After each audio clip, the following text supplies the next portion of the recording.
Logos ministry या channel मध्ये आपणा सर्वांचे हार्दिक स्वागत आहे। प्रभू येशू ख्रिस्त जो संपूर्ण जगाचा उद्धार करता त्याच्या अति पवित्र व सामर्थ्यवान नावाने मी ॲलन लोबो आपणा सर्वांना शुभेच्छा देत आहे। प्रभू येशू ख्रिस्त आपणा सर्वांना त्याचा स्वर्गीय आशीर्वाद देव। आजचा हा संदेश जर तुम्ही पहिल्यांदाच पाहत असाल व जर तो तुम्हाला आवडला तर कृपया तुम्ही तो लाईक करावा व इतरांबरोबर शेअर करावा व संदेशाचे नोटिफिकेशन तुम्हाला काय मिळण्यासाठी तुम्ही बेल रिंग प्रेस करावी। Thank you and God bless you.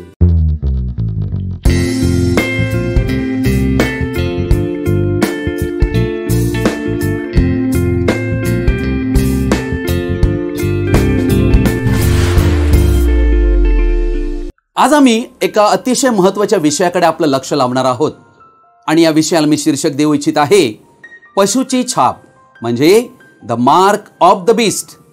अर्थात आज संपूर्ण जगात मार्क ऑफ द बीस्ट या विषयावर भिन्न प्रकारच्या मतप्रणाली उभ्या आहेत। आम्ही यावर विचार करणार आहोत आणि पवित्र शास्त्रांतून नक्की याची सत्यता काय आहे हे आम्ही पाहणार आहोत।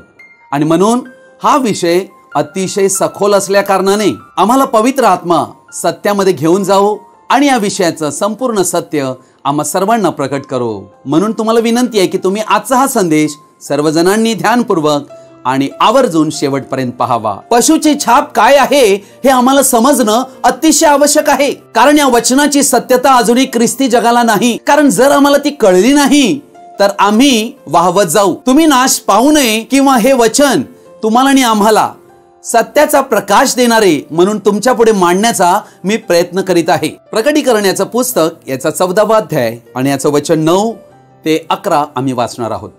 या वचनामध्ये आम्हाला श्वापदाची खून, श्वापदाची संख्या, श्वापदाला नमन करणे व श्वापदाच्या मूर्तीला नमन करणे या विषयावर तिसऱ्या दूताद्वारे हा संदेश देण्यात आलेला आहे असे आम्हाला आढळते। आणि ही गोष्ट आमच्या युगासाठी आहे आणि म्हणून आम्ही आमचं लक्ष या वचनाकडे लावूया। त्यांच्या मागून तिसरा देवदूत येऊन मोठ्याने म्हणाला, जो कोणी श्वापदाला व त्याच्या मूर्तीला नमन करीतो आणि आपल्या कपाळावर किंवा आपल्या हातावर त्याची खून करून घेतो तो ही देवाच्या क्रोधाच्या प्याल्यांत निरा घातलेला त्याचा क्रोधरूपी द्राक्षरस पिईल आणि पवित्र देवदूता समक्ष व कोकऱ्या समक्ष त्याला अग्नी व गंधक यापासून पीडा होईल। त्यांच्या पीडेचा धूर युगानुयुग वर येतो आणि जे श्वापदाला व त्याच्या मूर्तीला नमन करीतात त्यांस आणि जो कोणी त्याच्या नावाची खून धारण करून घेतो त्यांस रात्रंदिवस विश्रांती मिळत नाही। परमेश्वर या वाचलेल्या वचनावर आपला आशीर्वाद देव आणि आम्हा सर्वांना या वचनाने आशीर्वादित करो। आमेन। मागील संदेशात आम्ही हे अभ्यासले की पशुची छाप याला सुरुवात एदेनेत झाली होती। तेव्हा सैतान सर्पामध्ये देहधारी झाला, ज्याने हव्वेला ठकविले व भ्रष्ट केले।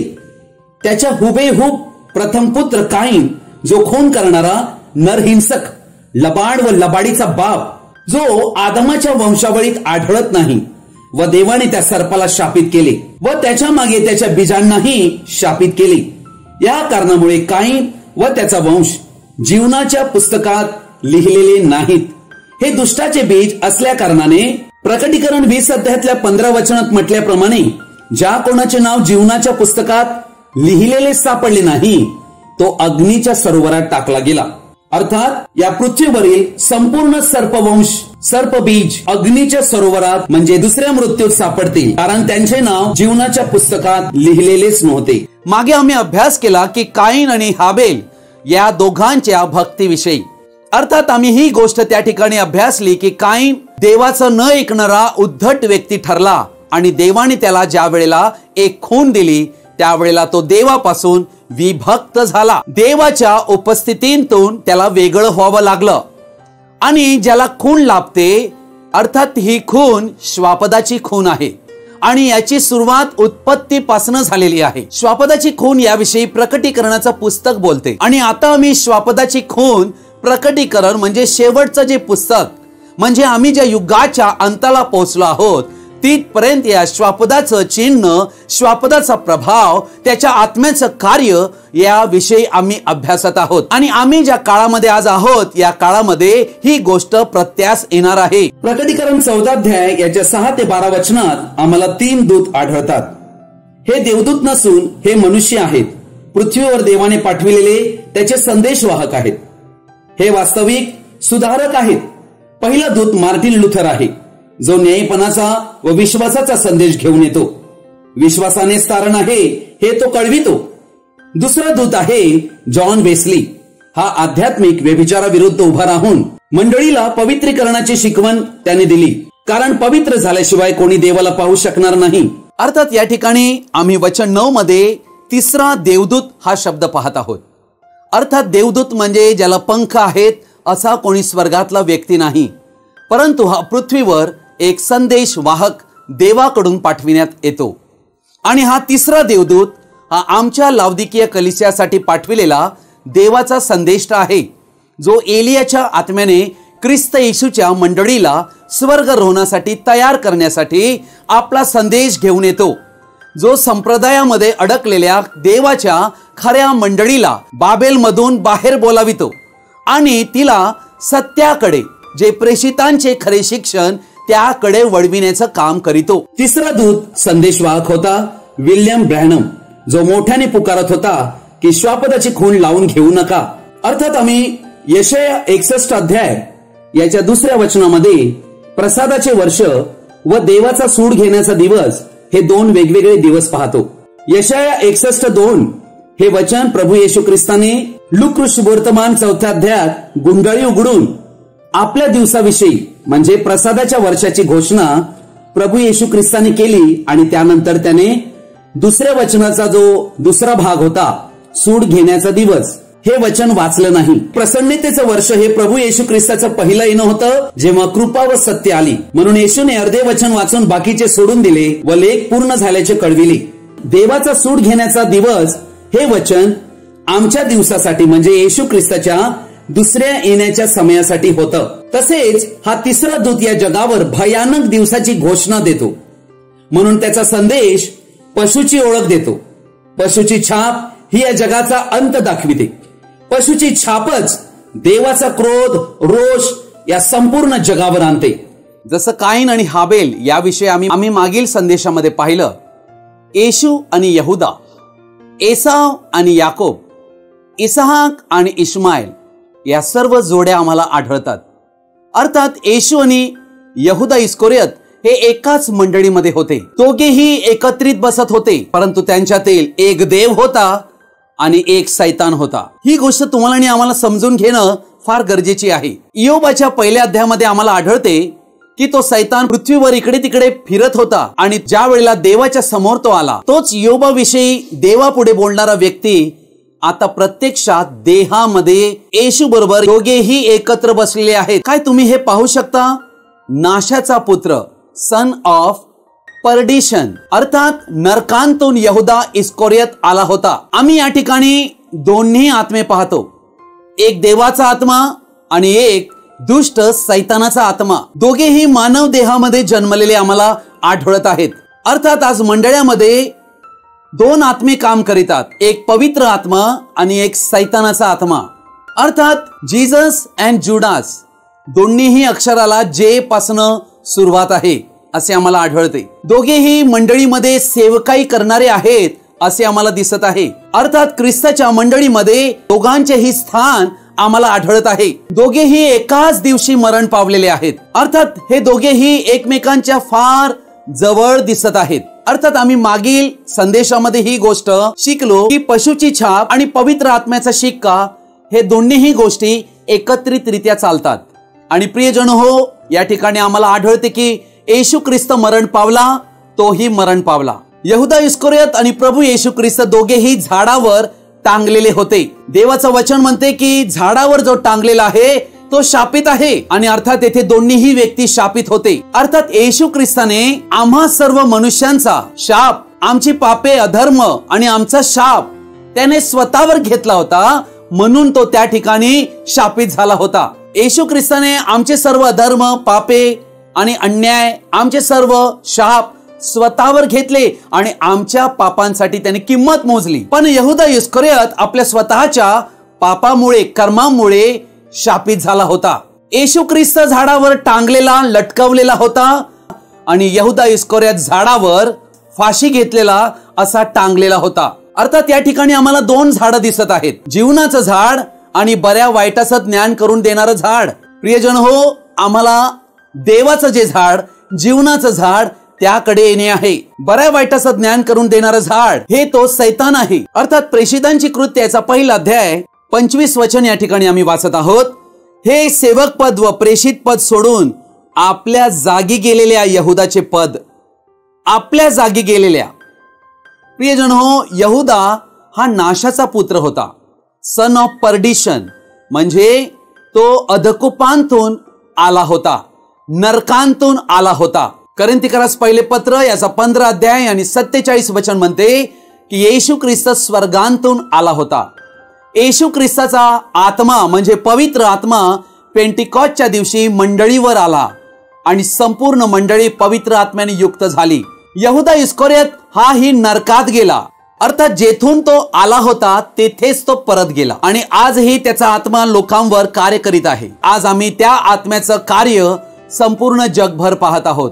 अर्थात हे दोन्हीही आत्मे एकत्रितरित्या चालत आहेत असे आम्हाला दिसत आहे. हा तोच आत्मा, यहुदाचा आत्मा, आज अशाच पद्धतीने मंडळ्यांतून कार्य करीत फिरत आहे. अर्थात आम्हाला दोन्ही गोष्टी पॅरलल दिसत आहेत. यहुदा इस्करियोत आणि येशू ख्रिस्त दोघांचं कार्य म्हणजे पशुची छाप आणि देवाचा शिक्का हे दोन्हीही एकाच सरळ रेषेमध्ये आम्हाला दिसत आहेत. अर्थात प्रभू येशू ख्रिस्त मरण पावला व तिसऱ्या दिवशी जिवंत झाला आणि आम्ही पाहतो की 50व्या दिवशी त्याने आपला आत्मा, पवित्र आत्मा, ख्रिस्ताचा आत्मा त्याने मंडळीवर पाठविला आणि पेंटिकॉस्टच्या दिवशी आम्ही ही गोष्ट पाहतो की सगळे जण पवित्र आत्म्याने भरले. पवित्र आत्मा हाच देवाचा शिक्का आहे आणि पवित्र आत्म्याचा नकार करणे म्हणजे श्वापदाची खून होय. मत्तेकृष्ण वर्तमानाच्या 24 अध्यायातल्या 24 वचनामध्ये आम्हाला ही गोष्ट आढळते, कारण खोटे ख्रिस्त, खोटे संदेश ते उठतील व साधेल तर निवडलेल्यांस देखील फसवावे, म्हणून मोठी चिंडे व अद्भुते दाखवितील. खोटे ख्रिस्त आणि खोटे संदेश हे अशा प्रकारे असतील की ते समजणार नाहीत.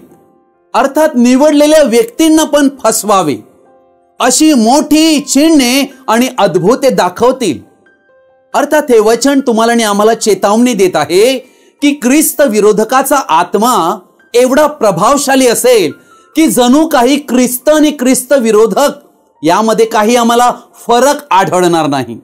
जसा काईन आणि हाबेल यांच्यात फार मोठा फरक नव्हता, जसा इस्माईल आणि इसहाक यात फार मोठा फरक नव्हता, एसाव आणि याकोब यांच्यात फार मोठा फरक नव्हता, परंतु त्यांची फळे त्यांची ओळख देत होती. अर्थात या ठिकाणी आम्ही ही गोष्ट पाहतो की निवडलेल्या लोकांना देखील फसवावे असा हा आत्मा कार्य करील. अर्थात एक खरी नोट आणि एक खोटी नोट यामध्ये आम्हाला साम्य आढळते, परंतु त्यांच्यामध्ये असणारं जे अंतर आहे ती गोष्ट ती खरी की खोटी यांना सिद्ध करीतात. तसंच देवाचं वचन या ठिकाणी ही गोष्ट सिद्ध करीते. परंतु आज तुम्हाला आणि आम्हाला या ख्रिस्त विरोधी आत्म्यापासून सतर्क राहणे फार फार आवश्यक आहे. पशुच्या छापेतून आम्हाला वाचण्याचा एकच मार्ग आहे आणि तो म्हणजे पवित्र आत्मा प्राप्त करून घेणे, म्हणजे देवाचा शिक्का प्राप्त करून घेणे. यानंतरचा आमचा जो संदेश आहे त्यामध्ये आम्ही देवाचा शिक्का या विषयावर अभ्यास करणार आहोत. अर्थात देवाचा शिक्का ज्याला मिळतो त्याला पशुची छाप मिळू शकत नाही आणि म्हणून देवाचा शिक्का प्राप्त करणे हे आम्हा ख्रिस्ती व्यक्तींचं सर्वात महत्वाचे प्रमुख प्राधान्य आहे. RFID चिप लावण्याने तुम्हाला पशुची छाप मिळेल, तो ख्रिस्त विरोधक तुम्हाला ट्रॅक करील असे जगभर आज अनेक प्रचारक प्रचाराद्वारे सांगत आहेत व ते जगाला विनंती करीत आहेत की RFID चिप लावून घेऊ नका. त्यामुळे काही प्रचारक व विश्वासी व्यक्ती देखील या गोंधळात सापडून त्यांनी ही RFID वापरण्यास मनाई केलेली आहे व ते म्हणत आहेत की ख्रिस्त विरोधकाकडून ही पशुची छाप आहे. पवित्र शास्त्र बायबल म्हणजे देवाने आम्हाला दिलेले पुस्तक ज्यात भविष्यवाणी दिलेली आहे, त्यांतील एकाही पानावर एकाही वचनात असं दिलेलं नाही की पशुची छाप ही बारकोड असेल, केमिकल असेल, वॅक्सिनेशन असेल, RFID चिप असेल.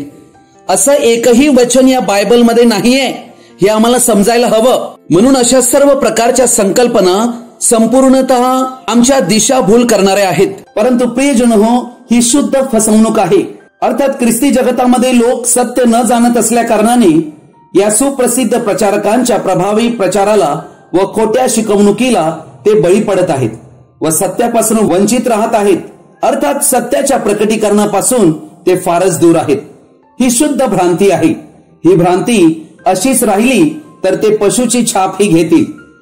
पशुची छाप ही काही टेक्नॉलॉजीचं प्रोडक्ट नाही किंवा मेडिकल किंवा आर्थिक मायक्रोचिप नाहीये जी हाताखाली कातडीमध्ये बसविली जात आहे, किंवा कोणतं केमिकल नाही किंवा वॅक्सिनेशन ही नाही, तर हा ख्रिस्त विरोधकाचा आत्मा स्वीकारणे होय. पशुची छाप म्हणजे मार्क ऑफ द बीस्ट हे एक आध्यात्मिक चिन्ह आहे, खून आहे. देवाचा शिक्का ही आध्यात्मिक चिन्ह आहे. जेव्हा देवाच्या शिक्क्याचा नकार केला जातो तेव्हा पशुची छाप लागते. या जगाचे फक्त दोनच भाग असतील, देवाचा शिक्का प्राप्त केलेले व पशुची छाप घेतलेले. खोट्या शिक्षणाशी जेव्हा आम्ही हात मिळवणी करतो, सहमती दर्शवितो, तेव्हा पशुची छाप घेतो. कोणीही असं म्हणू शकत नाही की मी पशुची छाप घेण्यापासून आपल्या स्वतःला लपवीन, कुठेतरी डोंगरावर जाईन, हिमालयामध्ये लपेन. कोणीही लपू शकत नाही. आज काही जण अशा प्रकारे शिकवितात की कोरोना वॅक्सिनेशन घेतलं म्हणजे त्यांना पशुची छाप लागते. प्रियजन हो, हे सर्व थोतांड आहे. कोरोना वॅक्सिनेशन ही पशुची छाप नाही. कोणतंही टेक्नॉलॉजीचं प्रोडक्ट ही पशुची छाप नाहीये. म्हणून या सर्व गोष्टींची चिंता करू नका. जर आम्हाला देवाचा शिक्का प्राप्त झाला असेल तर आम्हाला चिंता करण्याची गरजच नाही. कारण जरी आम्ही जिवंत राहू किंवा मरू, आम्ही आमच्या बरोबर देवाचा शिक्का घेऊन जाऊ. गलतीकरस पत्र 1 अध्याय 8 आणि 9 वचन मी आपल्या पुढे वाचत आहे. परंतु जी सुवार्ता आम्ही तुम्हाला सांगितली तिच्याहून निराळी सुवार्ता आम्ही सांगितली किंवा स्वर्गांतून आलेल्या देवदूताने सांगितली तरी तो शापभ्रष्ट असो. अर्थात हे वचन तुम्हाला आणि आम्हाला जाणीव करून देत आहे की शापभ्रष्ट कोण आहे. जे देवाच्या खऱ्या शुभवर्तमानामध्ये भेसळ करीतात आणि देवाचं शुभवर्तमान बिघडवितात, ते प्रत्येक व्यक्ती आणि ती संस्था, संघटना किंवा संप्रदाय शापित आहेत. आणि म्हणूनच पशुची छाप, पशुची खून संप्रदायांतून येते. की काईन आणि हाबेल दोघेही देवाच्या उपस्थितीमध्ये होते, परंतु काईन ज्या वेळेला त्याला पशुची छाप मिळते तेव्हा काईन विभक्त होतो आणि त्यानंतर आम्ही ही गोष्ट पाहतो की तो शापित होतो. अर्थात या ठिकाणी शापित तेच लोक आहेत जे देवापासून वेगळे होतात. देवापासून वेगळे होणे हीच पशुची छाप आहे. 9 वचन म्हणते, आम्ही अगोदर सांगितले तसे मी आताही पुन्हा सांगतो की जी तुम्ही स्वीकारली तिच्याहून निराळी सुवार्ता कोणी तुम्हा सांगितल्यास तो शापभ्रष्ट असो. अर्थात आज अनेक लोक घरोघरी फिरत आहेत, ते खोटी शुभवर्तमान घेऊन येत आहेत. अशा लोकांना ओळखणं फार गरजेचं आहे. म्हणून संत पौल आम्हाला ही गोष्ट जाणीव करून देत आहे की आम्ही म्हणजे प्रेषित वर्गांनी सांगितलेली सुवार्ता सोडून दुसरी कोणीही सुवार्ता काहीही त्यात भर घालून सांगेल तर तो शापभ्रष्ट असो. स्वतः स्वर्गातनं दूत जरी आला आणि त्याने जरी आपल्या पुढे पंख पसरून प्रकाशमय दूतासारखा आपल्या स्वतःला भासविले तर हे वचन म्हणते की तो दूत देखील शापभ्रष्ट असो. अर्थात आम्ही ही गोष्ट समजणं फार आवश्यक आहे की देवाच्या वचनात सांगितलेल्या सुवार्तेत काहीही बदल होऊ शकत नाही आणि कोणीही तो बदल करू शकत नाही. म्हणून आम्हा ख्रिस्ती व्यक्तींना ही गोष्ट समजणे गरजेची आहे. जेव्हा आम्ही सत्य वचनात, शुभवर्तमानात भेसळ करणाऱ्या लोकांना हात मिळवणी करीतो तेव्हा आम्ही त्यांच्या शिक्षणाशी, त्यांच्या तत्वांशी आम्ही एकमत आणि सहमत होतो. आणि असं एकमत होणे, सहमत होणे हे पशुच्या छापेला दर्शविते. पशुची छाप आणि श्वापदाची खून ही त्यांना लागते जे वर्ल्ड काउन्सिल ऑफ चर्च याला नमन करतील आणि त्यांचे सर्व शिक्षण, सिद्धांत, तत्व स्वीकारतील. जे श्वापदाला नमन करतील या सर्वांना पशुची छाप लागेल. पशुची छाप ही व्हॅटिकन मधून येते व पशुची छाप ही वर्ल्ड काउन्सिल चर्च द्वारे संपूर्ण जगावर लादण्यात येणार आहे. अर्थात या सर्व कामामध्ये अमेरिका ही व्हॅटिकनला संपूर्ण सहकार्य करील. वर्ल्ड काउन्सिल चर्च म्हणजे पशुसाठी बनविलेली मूर्ती, याच्यात अजून प्राण घालण्यात आलेला नाही असे आम्ही मागे संदेशात ऐकले. अर्थात हा प्राण घालण्याची शक्ती अमेरिकेकडे आहे व तो प्राण घालण्याचे काम आज पडद्यामागे चालू आहे.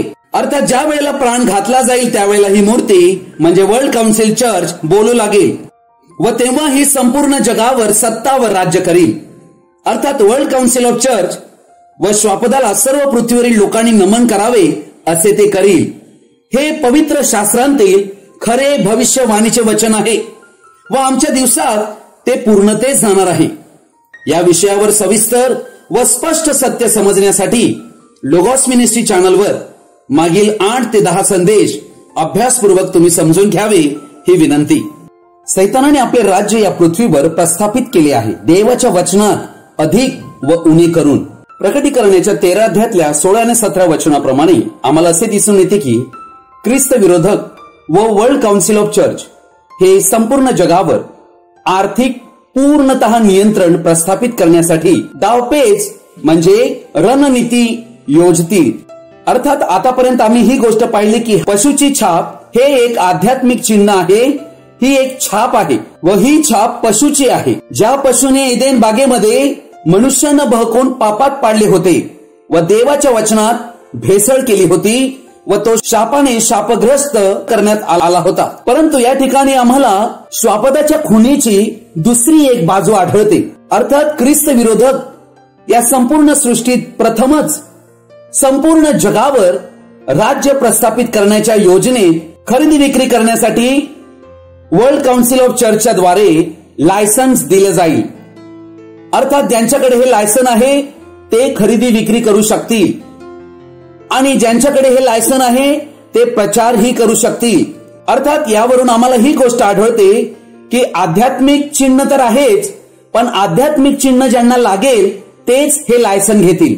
जसं एका नाण्याच्या 2 बाजू आहेत तसेच या ठिकाणी आम्हाला एक आध्यात्मिक छाप देखील आढळते आणि एक लायसन्स जे त्यांच्याद्वारे दिलं जाईल ती गोष्ट देखील आम्हाला समजून घेणं गरजेचे आहे, जी संपूर्ण जगावर आर्थिक नियंत्रण आणेल.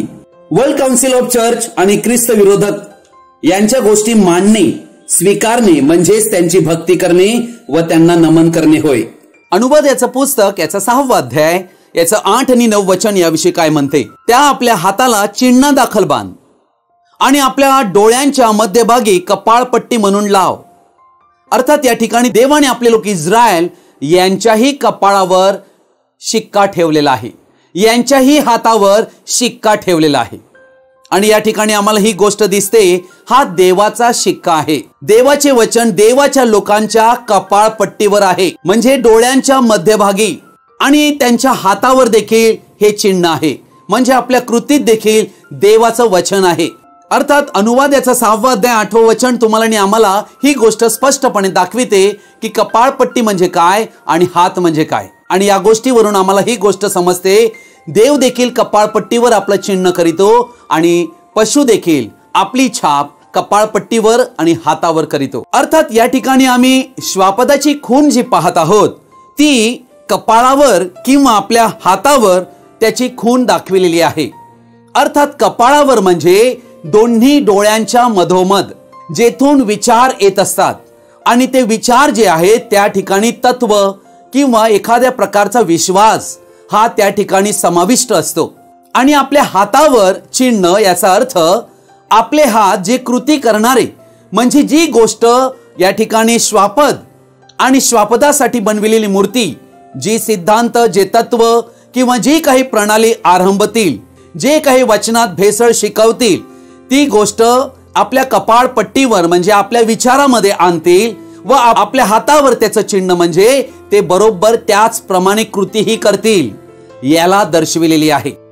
आता ख्रिस्त विरोधक या जगात येणार आहे, त्यापूर्वी या जगात हे सर्व कार्य आध्यात्मिक अयमात चालू आहे. संपूर्ण मानव जातीला वर्ल्ड काउन्सिल ऑफ चर्चेस म्हणजे वर्ल्ड चर्च सिस्टीम प्रणालीचे सभासद व्हावे लागेल, तरच त्यांना लायसन दिले जाईल, ज्याद्वारे खरेदी विक्री होईल. खरेदी विक्रीवर संपूर्ण आर्थिक नियंत्रण येईल. अर्थात त्या पशुची कपाळावर छाप म्हणजे त्या जागतिक मंडळीच्या प्रणालीचे तत्व व सिद्धांत मनुष्यांना मानावे लागेल. उदाहरणार्थ त्रैक्य देवाविषयक शिकवणूक. हातावर पशुची छाप म्हणजे जागतिक मंडळीच्या प्रणालीची इच्छा पूर्ण करणे होय. अशा या शक्तीच्या प्रदर्शनाद्वारे जागतिक मंडळीची प्रणाली खऱ्या ख्रिस्ताच्या मंडळीचा छळ करील व वर्ल्ड काउन्सिल ऑफ चर्च जी पशुसाठी बनविलेली मूर्ती म्हणजे इमेज अनटू द बीस्ट ही पृथ्वीवरील ख्रिस्ताच्या मंडळीला सत्याचा प्रचार करण्यास व सत्याची शिकवणूक शिकविण्यास मनाई करण्याचा प्रयत्नही करील. ज्या लोकांना सत्याची गरज आहे त्यांना ते कळविण्यात येऊ नये म्हणून प्रचार करणाऱ्या सेवकांना मनाई करण्यात येईल. ख्रिस्त विरोधक एका पुरुषात देहधारी होऊन संपूर्ण प्रणाली आपल्या हाती घेण्यापूर्वी ख्रिस्ताची जागतिक खरी मंडळी या जगांतून काढली जाईल. प्रभू बरोबर स्वर्गरोणात कोकऱ्याच्या लग्नाच्या मेजवानीस निघून जाईल. ही पशुची छाप जी आहे ही आम्हाला दर्शविते की खोटा भविष्यवादी आणि पशु म्हणजे श्वापद, ज्याला ख्रिस्त विरोधक म्हणतात, त्याला अनुसरणारे हे लोक आहेत. ही श्वापदाची खून त्यांची ओळख देते. अर्थात ही श्वापदाची खून कोण घेईल तर त्याविषयी देखील भविष्यवाणी प्रकटीकरणाचं पुस्तक याच्या 13व्या अध्यायातल्या 8व्या वचनात दिलेली आहे. ज्या कोणाची नावे जगाच्या स्थापनेपासून वधलेल्या कोकऱ्याजवळील जीवनाच्या पुस्तकात लिहिलेली नाहीत असे पृथ्वीवर राहणारे सर्व जण त्या श्वापदाला नमन करतील. अर्थात या वचनात आम्हाला ही गोष्ट आढळत आहे, पृथ्वीवरील सर्वाधिक लोक या श्वापदाला नमन करतील. कारण योहानाचे पहिले पत्र याचा 5वा अध्याय आणि 19वे वचन म्हणते, आपण देवापासून आहो हे आपल्याला ठाऊक आहे, सगळे जग त्या दुष्टाला वश झाले आहे. हे वचन या ठिकाणी प्रगट करीत आहे की संपूर्ण जग त्या दुष्ट सैतानाला वश झालेला आहे, म्हणजे सैतानाच्या अधीन गेलेला आहे. आणि म्हणूनच आम्हाला या पशुच्या छापेपासून वाचणं गरजेचं आहे. आजच्या घडीला ख्रिस्ताची कलिसिया म्हणजे मंडळी हिला देवाचा शिक्का प्राप्त होत आहे, कारण त्याशिवाय ती स्वर्गरोणात जाऊ शकत नाही. महासंकटाच्या काळाला सुरुवात होण्यापूर्वी हे काम समाप्त होणार आहे. मग जे मागे राहतील त्यांनी पशुची छाप घेऊ नये, तर त्यांनी आपल्या स्वतःला शिरच्छेद होऊ द्यावा. जर ते शिरच्छेद होऊ देतील तर ते तारण पावतील. पांढऱ्या सिंहासनाच्या वेळेला त्यांना सार्वकालिक जीवन देण्यात येईल. प्रभू येशू ख्रिस्ताने म्हटले, हे मनुष्य, तू सारे जग कमावले व आपल्या जीवाचा नाश केला तर काय फायदा. अर्थात आम्हाला ही गोष्ट कायम लक्षात ठेवायची आहे की आमच्या शरीरापेक्षा आमचा जीव देवाच्या दृष्टीपुढे फारच मौल्यवान आहे. म्हणून प्रभू येशू ख्रिस्ताने म्हटले, जे शरीराचा घात करीतात पण आत्म्याचा घात कराव्यास समर्थ नाहीत त्यांना भिवू नका, तर आत्मा व शरीर या दोहोंचा नरकात नाश करावयास जो समर्थ आहे त्याला भ्या. म्हणून जरी आमचे सर्वस्व निघून गेले तरी चिंता करू नका, परंतु आपला जीव गमावू देऊ नका, कारण माझ्या व तुम्हा सर्वांच्या जीवाच्या बचावासाठी त्याने फारच मोठी किंमत दिली आहे. तो देव आम्हा मनुष्यांना अनंत जीवन देऊ इच्छितो. प्रभू येशू ख्रिस्ताची कृपा, प्रेम, दया, आनंद आणि शांती आम्हा सर्वांबरोबर तो येईपर्यंत कायम राहो.